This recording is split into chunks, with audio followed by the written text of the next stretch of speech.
Díadíomh seo Fadhb na seachtaine don aine le me seodaí vanis. So is é teideal an aib seo na buckage mala pónarí. So Kate Pierce trí wala pónarí. Huaigh gath mala I muckage. Is féidir le níos mó na mala bhain dul I muckage. So seo na buckage tá an, ma tean isteach an seo fáin sé ponche bhain.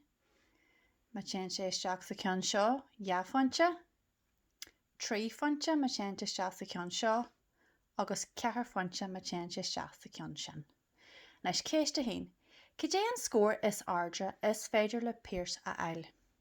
Leis so ná dean darma tá trí wala ige, agus tean athe mala isteach I buckage.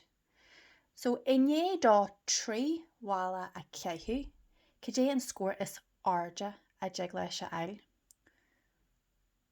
Agus céiste dá, fé bhealach chun sé a scórail.